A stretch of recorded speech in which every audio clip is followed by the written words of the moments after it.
Alright, what's going on, everybody? This is my first time ever doing a YouTube video. We're going to figure it out. My name's Damien. Haven't got a channel name. We're going to figure that out in the future sometime. But I'm working on a 1985 Ford Bronco 2, sitting right here behind me. And it's having trouble charging. What we're going to do is do some wiring diagnostics and stuff like that. It's either one of three things. It could be the alternator, it could be the voltage regulator, and it could be the wiring. I'll have to show you guys this in a minute. I've done some beforehand maintenance, as one would say, on this to see what it could be and go from there. But we'll get into that in just a second. Alright, new voltage regulator. I just bought that just the other day from Advanced.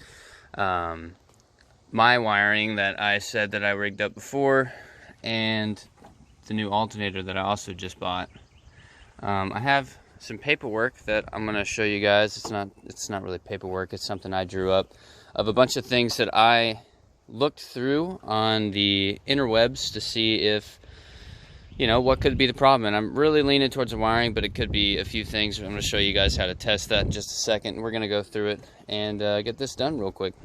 All right, here we go. Ignore the fact that I can't spell, but basically, alternator, voltage regulator.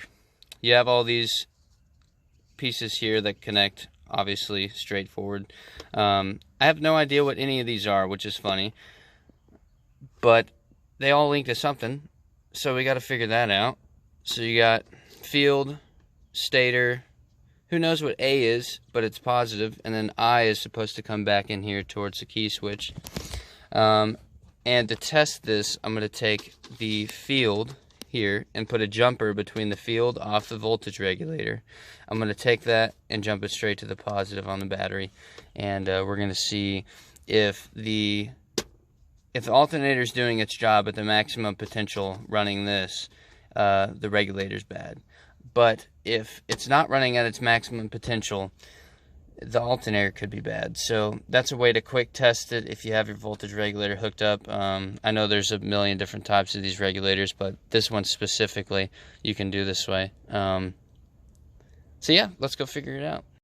Alright, so we ran the test off of that. We took the alternator off and the battery terminal, and I'm going to show you guys, because a lot of these YouTube videos I've been watching, they didn't really show in depth what all these were as they sit on the alternator. A lot of these guys run a integrated voltage regulator that you can buy right on the back of this alternator. So basically you have ground, which is wire just goes straight to the battery for now, and then you have your field wire that would go straight to that voltage regulator, and you have your main positive battery cable, and you have your